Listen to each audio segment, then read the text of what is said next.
So there's been breaking news stemming out of the UFC 200 main event, which was meant to happen on Saturday, um, which is the fact that Daniel Cormier and John Jones is no longer going to be held as the main event slot for arguably one of the biggest cards in mixed martial arts history.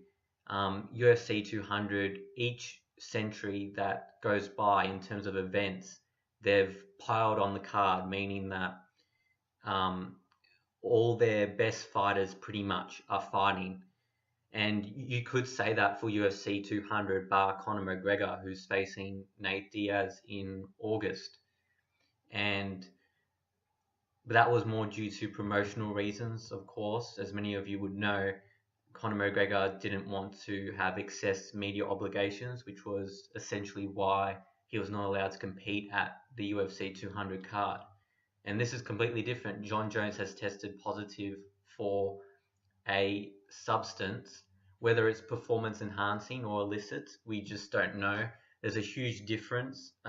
John Jones has tested positive for cocaine prior to a fight before, and unlike now where he was actually pulled off of the main event, he actually got to compete because the test result didn't come soon enough for the fight to be scrapped.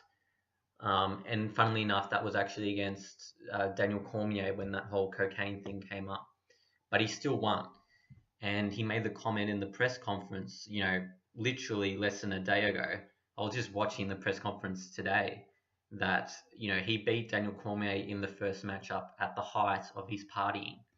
So I was really looking forward to this matchup because you have two of the best fighters pound for pound in the UFC, not just in the division. And Daniel Cormier, his only loss has come against John Jones, who is definitely the best mixed martial artist we've seen to date on record. Win-loss, he's only had one loss, and that was not even a loss because he was disqualified for elbows to the back of the head of an opponent. But if you look at the replays, it seemed like a pretty unfair judgment at the time. So John Jones, even though he's got a loss on his record, he's actually never been beaten by an opponent. He's never had an opponent overpower him at the end of a fight, outcome-wise. Whereas Daniel Cormier had his first loss in the UFC against John Jones. And this is why this fight was such a massive build-up for Daniel Cormier. His legacy was on the line, his mixed martial arts legacy. He said on quite a few occasions leading up to the UFC 200 fight, which is now not postponed but cancelled, that he's okay with this defining his legacy. He knows that if he doesn't beat John Jones a second time and he loses to him 2 times in a row, that defines him. He can't call himself as the elite of the elite in the light heavyweight division. And it's really sad to see John Jones get a potential anti-doping violation. Of course, we can't jump to conclusions because USADA, the governing agency separate from the UFC who controls all the drug testing, they offer full and transparent disclosure process, which UFC fighters have to go through if they test positive for a substance. But John Jones can opt to review his B sample, which is essentially another testing procedure on top of the A sample, which John Jones has potentially tested positive for. But traditionally, the B sample is more or less a formality.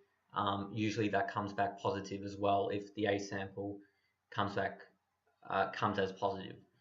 So it'll be interesting just to see what John Jones does from here, whether it is a banned substance. It was an out-of-competition test stemming from the 16th of June.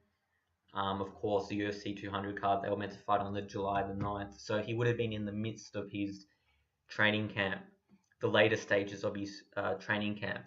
And there's a lot of reasons why you would turn to a performance-enhancing drug. Not that we don't know if John Jones has tested positive for banned substance or not, but in general, and I've talked about this with Sam Beckman on a podcast on the effects of performance-enhancing drugs. One of the misconceptions about that is the fact that it makes you stronger, and which it does depending on the substance, of course. But say something like steroids, the aim of that would be to help your recovery process after each training camp session. When you think about it, these elite MMA fighters have to compete 5 to 7 days a week, just full training, full on. Not only do you have to specialize in your specialization, whether that'd be striking, but you also have to have a knowledge of the other mixed martial art forms that the UFC possesses. So jiu-jitsu, Muay Thai, wrestling, you name it. There's a lot of disciplines and not just those disciplines in general, but the sub-disciplines from that. Jiu-jitsu isn't just jiu-jitsu. It involves arm bars. It involves, leg locks, heel hooks. Frank Mir would be the prime example of that. He actually, funnily enough, just tested positive for a substance. So there's been quite a few fighters lately that have tested positive. And it's not just a John Jones thing. It's a UFC-wide issue which has been plaguing the competition for a while. And since they've got like proper drug testing, fighters have been caught. Chad Mendes was another recent one, a competitor of Conor McGregor's in the featherweight division. Of course, Conor McGregor is facing Nate Diaz in the welterweight division, which is a little ironic that he's not defending his belt. But, there's been quite a few. Anderson Silva, people called him the greatest mixed martial artist of all time, tested positive for multiple performance-enhancing drugs. And he denied culpability, and ultimately the penalty was a little bit higher because of that. So, and the fact is, John Jones, I was watching the press conference today and I was, excited for the fight. But when you find out that he may have tested positive for an out-of-competition test, and it's literally only 2 days before the UFC 200 starts. So Daniel Cormier would have been going through his weight cut, and same with John Jones. They would have been prepared. Their training camps are done. Their injuries, they didn't disclose much injuries, if at all.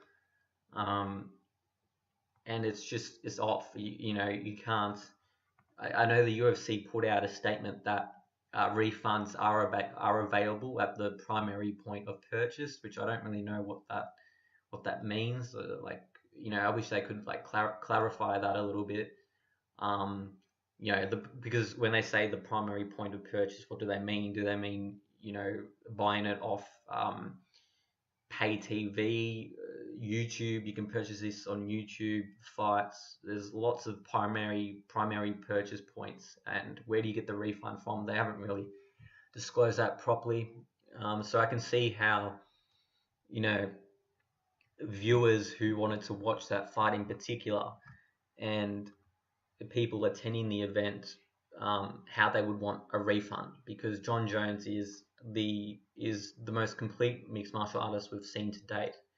But this really puts a dark mark on his legacy. He had that incident, that hit and run incident, where he escaped jail time, and he's been on the comeback trail. Where not just as a fighter, but as a human being, reaching out to schools. He had to do, over 70 odd appearances, where he just had to describe some of his mistakes as a human being rather than a mixed martial artist, because he was known to party a lot, known to, indulge in alcohol frequently. And now that there's a potential substance violation, whether it's performance enhancing or illicit drug or an illicit drug, um, this puts a dark mark on his legacy. There's no two ways about it, because he was putting out this image of being a clean athlete. And by a clean athlete, there's quite a few connotations you can get from that. So by a clean athlete, I'm not referring to it in a sense of performance enhancing drugs. I mean, just his general image. His image wasn't great. Talk about like 6 months ago when he was facing a potential jail term. He's out of that now. And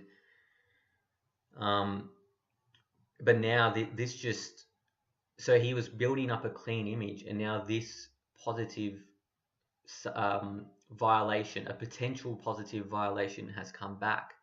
And you just wonder, like, what was going through John Jones's head.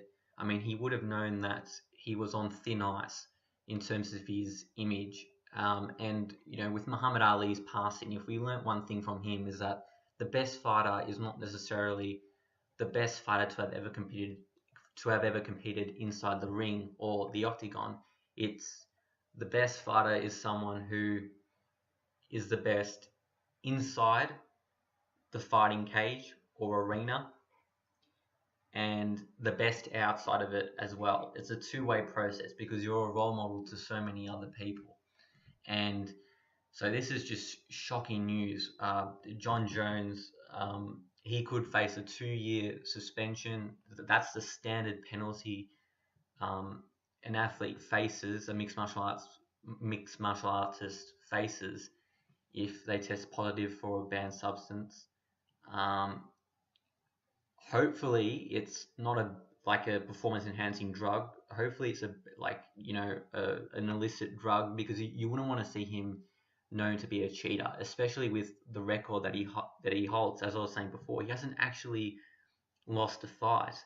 He's only been disqualified, and in that match he was dominating. So he is by far and away the best mixed martial artist we've seen. But can I really say that? Can we really say that as an audience? Because his image, it's not perfect. No one's perfect. But you see someone like Daniel Cormier, who got the belt because John Jones vacated it, and he's always had this clean image. He's never drank alcohol. Being very very clean athlete. And so we really have to consider him now as the best fighter of his division, because John Jones has just let so many people down. And whether he is a better fighter than Daniel Cormier is irrelevant, because he's just let himself down. This is not he can't blame other people. John Jones has to be the one culpable here. And I mean, I have some sympathy for him. You give second chances, you give third chances, you give fourth chances. This is like the fifth, sixth, seventh chance that John Jones has received, and it's like, how many chances can you have before you learn a lesson? There's just so many, things that John Jones has done with the hit and run, the cocaine incident, and now he's a potential anti-doping violation. What was going through his head? If it was a banned substance, you have to wonder, why would he take a banned substance? Training camps are brutal, so it can help with your recovery. But John Jones there's never been like rumors against him that he was taking performance enhancing drugs. Normally you hear rumors that certain fighters may be doing something, but John Jones has generally been quite clean in terms of performance enhancing drugs. Illicit drugs is another issue, but so we just don't know what he tested positive for. So we should reserve some judgment, but the judgment that Daniel Cormier is the best fighter in that division should be undisputed, because John Jones has let himself down by not competing in the fight, because he was just found guilty of an out of competition test, a potential out of competition test. The UFC have pulled him out. So it's just devastating. I mean, when he was taking that banned substance, did he think he could actually beat Daniel Cormier? Was that the reason why he took a potential banned substance, that he wasn't confident he would win the fight.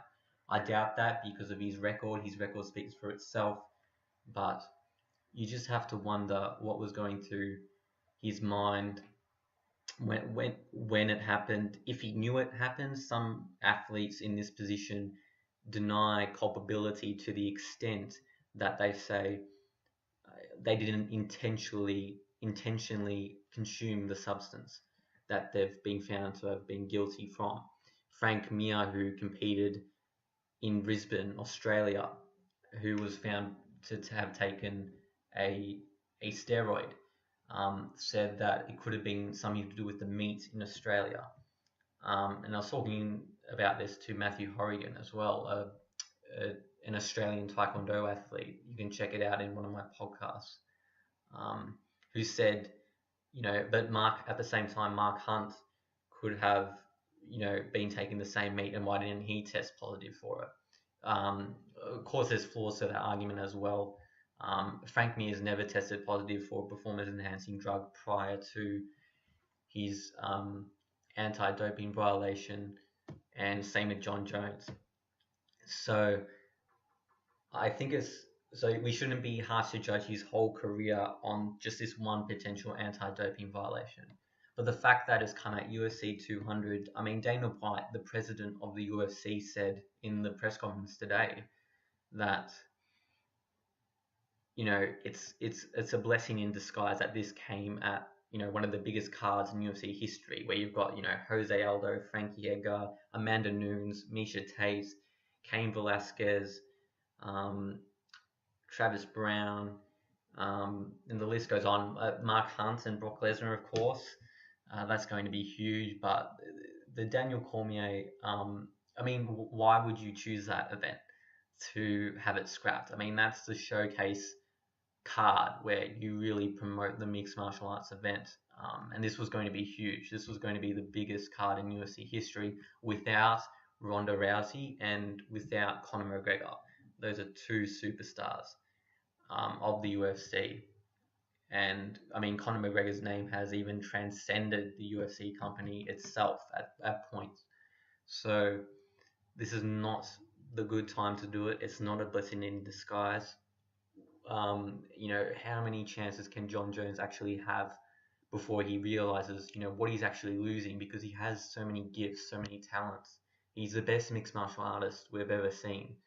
And it's just devastating. I mean, Daniel Cormier was ready. If you look at his mental, it's, as much as it's a physical game, martial arts, it's also mental. You see it. That's why I like watching the press conferences, because you get to understand their psychology, the respective fighters' psychology going into the bout. And Daniel Cormier was ready. He didn't have John Jones in his head. He seemed very prepared. His weight cut was on point, very focused, and this happens, bam. And the UFC 200 card it won't be the same. Granted, it has some headline events. Jose Aldo, who got knocked out under 13 seconds by Conor McGregor. By the way, that was less than 13 seconds. If you actually watch the fight, they say it's 13 seconds when John McCarthy, pulls Conor McGregor off him, but Jose Aldo was out. So I always say that, it's technically 10 seconds, because he was gone. As soon as that left punch was landed and Conor McGregor threw that hammer fist, it was less than 13 seconds. And it was a quick knockout. But Jose Aldo hasn't, he's prior to that, he was the only featherweight champion. He had an awesome record against, Frankie Edgar, who's versing at UFC 200, Cham Mendes, who has a potential anti-doping violation, Uriah Faber even versed Jose Aldo, and Jose Aldo has a brilliant jiu-jitsu game, which he couldn't showcase against Conor McGregor because it was over so quickly and it didn't go to the ground. But it's just a dent. And Brock Lesnar hasn't fought in the UFC for a while. His name brings a lot of publicity, but it's just the UFC 200 card will never be the same, because John Jones and Daniel Cormier unlike those other matchups, that was the rivalry. That was the Joe Frazier, Muhammad Ali rivalry of the era, of this era. I mean, that was, not only could you tell that they didn't like each other, they hated each other. You saw that in the first match where John Jones and Daniel Cormier, they exchanged punches after the bell, or the Daniel Cormier did, out of frustration because he was losing, and John Jones didn't even respect Daniel Cormier afterwards. And in this press conference today that I watched, and you may have watched as well, there was just no respect between the two mixed martial artists.